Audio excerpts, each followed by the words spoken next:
stationary bear exercise. The reason why I'm demonstrating a stationary bear exercise is because it's about understanding the position of the bear and what's actually involved in it before we start making transitions. Make sense? Because we must master our own body, core position, shoulder position, hip position. This exercise is absolutely incredible, to be fair, and I'm going to demonstrate it right now. So I'm going to go from a front position, which is here, and then I'm going to go from a side position. I can't do my toes because of the position I'm in. So what we're going to do is, if you watch, if you want to get the most out of your bear, I'm going to pull in this t-shirt a little bit. You want to be getting core contraction here, right? Because this is your anterior core, and what this does is it provides stability for our hips and our upper body here, okay? So, do you ever see, if you see that online or anybody doing that, I wouldn't recommend that you continue to watch, because that's hyper extension, and it can actually be called quadruple extension. It's a lot on your lower back, and this will really affect back pain and positions over time. Hip injury, so much stuff can happen from this flaw. So we're going to go here. What we're going to do is we're going to breathe in through the nose and breathe out. If you look, I'm going to get my shoulders underneath my hand. And the reason why I do this is because you have a serratus anterior, which is a muscle that ties your scapula to your rib cage, alright? And it's where most shoulder injuries happen. You've got 3 serratus anteriors, right? They're stabilizer muscles behind here, okay? And what they do is they work on protraction of your scapula. Make sense?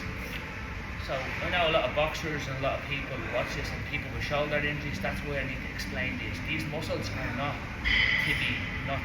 I mean, they're very important for strength, and they're strengthened through unstable surface. For an example, hands press in, look at the shoulder position. I'm able to do that because I'm able to actually take control. But I'm going to breathe in, breathe out. I'm going to contract. I'm going to hold my core. I'm going to squeeze my glutes. I'm going to bring my toes into the ground.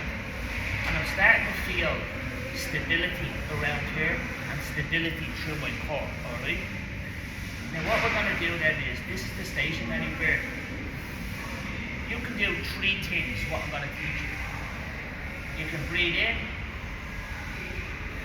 breathe out. This will help release tension through most parts of the body. We can use this as a diaphragmatic breathing exercise. Number 2, we can make a transition.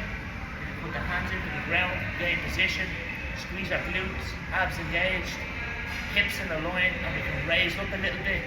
There's no change, there's no sway back happening. Can you see that? We're staying.